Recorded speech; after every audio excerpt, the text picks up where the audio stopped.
Hello friends, welcome to Kaimanam by Kani. இன்றைக்கி நம்ம ரொம்பவே சூப்பரான ஒரு வெஜ் மோமோஸ் ரெசிபி எப்படி பண்ணுறதுன்னு பார்க்க போகிறோம். இது வந்துட்டு ஈவினிங் டைமில் பண்ணுறதுக்கு ஒரு பர்ஃபெக்டான ஸ்நாக்ஸ் ரெசிபியாக இருக்கும். வாங்க வீடியோக்குள்ளே போய் எப்படி பண்ணுறதுன்னு பார்க்கலாம். இப்போ நான் ஒரு மிக்சிங் பவுல் எடுத்துக்கிறேன்.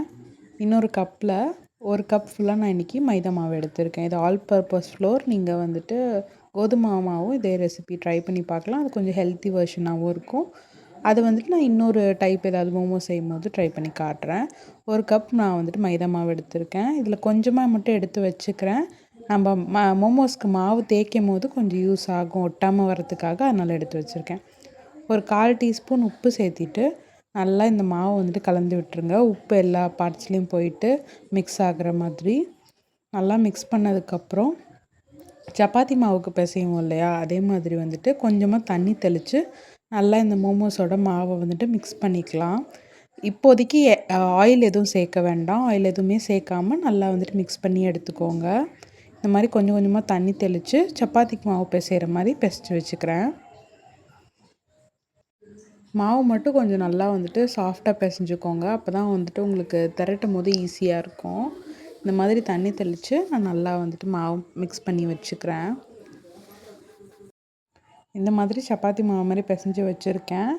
இந்த மைதா மேலே வந்துட்டு இப்போது கொஞ்சமாக ஒரு 2 டீஸ்பூன் அளவுக்கு ஆயில் மட்டும் சேர்த்திட்டு நான் நல்லா வந்துட்டு க்ளோஸ் பண்ணி ஒரு 10 நிமிஷம் ஊற விட்டுறேன். இந்த மாவு வந்துட்டு ஊறிட்டுருக்க டைமில் நம்ம ஸ்டஃபிங் எப்படி பண்ணுறதுன்னு பார்த்துக்கலாம்.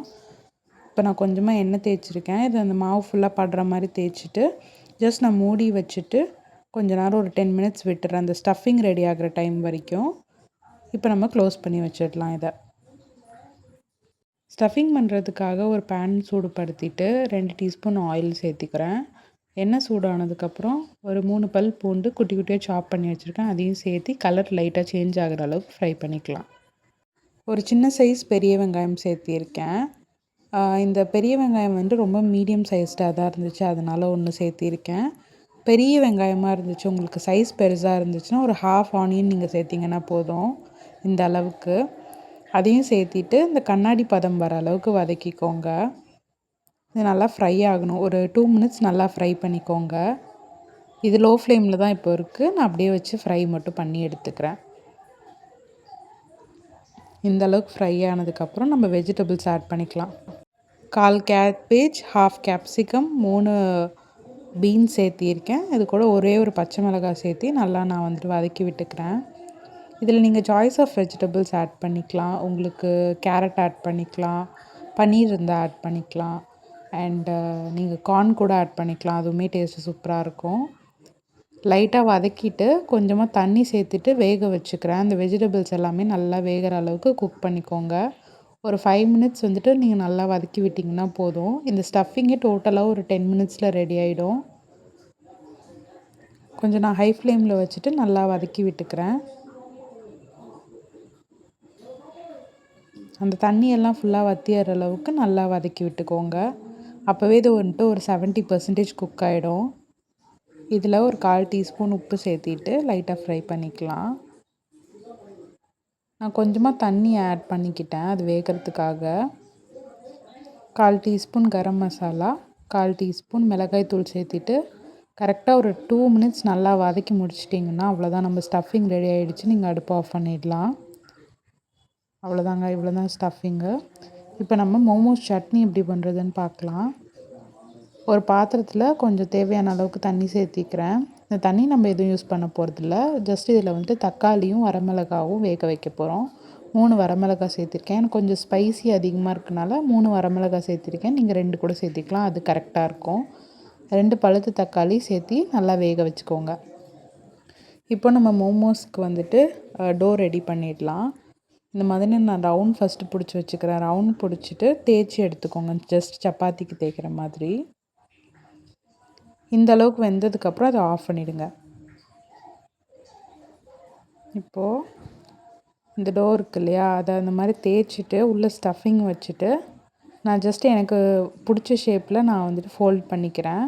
எனக்கு இந்த ஷேப் ஈஸியாக இருந்துச்சு, ஸோ இந்த மாதிரி நான் ஷேப் பண்ணிக்கிட்டேன். உங்களுக்கு எந்த ஷேப் வேணுமோ நீங்கள் அந்த ஷேப்பில் வந்துட்டு நீங்கள் வந்துட்டு ரெடி பண்ணிக்கலாம்.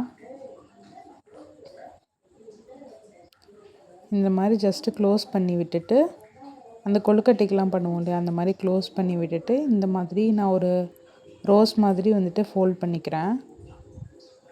ஃபோல்ட் பண்ணி கீழே நான் வந்துட்டு ப்ரெஸ் பண்ணி விட்டுறேன். அவ்வளோதான், இது சீல் ஆகிடுச்சு, ஓப்பன் ஆகாது. இந்த மாதிரி நான் வந்துட்டு இருக்கிற மோமோஸ்லாம் பண்ணி எடுத்துக்கிறேன். உள்ள ஸ்டஃபிங் வச்சுட்டு ஜஸ்ட் அதை க்ளோஸ் பண்ணிவிட்டு அந்த மேல் சைடு எல்லாத்தையும் ப்ரெஸ் பண்ணிங்கன்னா அது சீல் ஆன மாதிரி ஆகிடுது. அப்படியே ஒரு ரோல் பண்ணிங்கன்னா ஒரு ரோஸ் மாதிரி ஒரு ஷேப் கிடச்சிரும் உங்களுக்கு. நீங்கள் வந்துட்டு ஆஸ் யூஷுவலாக ஒரு ஷேப் இருக்கும் இல்லையா, அந்த மாதிரி கூட பண்ணிக்கலாம். உங்களுக்கு எது பிடிச்சிருக்கோ அந்த மாதிரி பண்ணிக்கோங்க. எனக்கு இது ஈஸியாக ஃபீல் ஆச்சு, அதனால் இந்த மாதிரி பண்ணிக்கிட்டேன். அவ்வளோதாங்க, இது ரெடி பண்ணி எடுத்தாச்சு. இப்போ மோமோஸ் சட்னி அரைக்கிறதுக்காக அந்த 3 வெந்த வரமிளகாவையும் சேர்த்திட்டு வெந்த தக்காளியும் சேர்த்திக்கிறேன். இது கூட ஒரு 5 பல் பூண்டு சேர்த்திக்கிறேன். அந்த தோல் எடுத்துகிட்டு சேர்த்திக்கோங்க தக்காளி மட்டும். இதை அரைச்சிட்டிங்கன்னா மோமோஸ் சட்னி ரெடி. தேவையான அளவுக்கு சால்ட்டு மட்டும் இதில் சேர்த்திக்கோங்க. இப்போ ஒரு இட்லி குக்கரில் ஆல்ரெடி தண்ணி வந்துட்டு ஒரு 10 மினிட்ஸ் கொதிக்க வச்சுட்டு இந்த மோமோஸை வந்துட்டு வச்சு ஒரு 10 மினிட்ஸ் நல்லா வேக வச்சுக்கலாம். 10 மினிட்ஸ் வெந்தால் போதும், இது நல்லா குக் ஆகிடும். அவ்வளோதாங்க, நம்ம சூப்பரான ஸ்டீம்டு வெஜ் மோமோஸ் ரெடி ஆகிடுச்சு. இந்த ரெசிபி கண்டிப்பாக ட்ரை பண்ணி பாருங்கள். இதுக்கு தேவைப்படுற ஐட்டம்ஸோட டீட்டெயில்ஸ் எல்லாமே நான் டிஸ்கிரிப்ஷனில் ஆட் பண்ணியிருக்கேன், அதுலேயும் நீங்கள் செக் பண்ணிக்கலாம். இந்த ரெசிபி உங்களுக்கு பிடிச்சிருந்துச்சுன்னா கைமணம் பை கனி சேனலை சப்ஸ்கிரைப் பண்ணிவிட்டு இந்த வீடியோக்கு ஒரு லைக் கொடுங்க. தேங்க்யூ ஃபார் வாட்சிங்.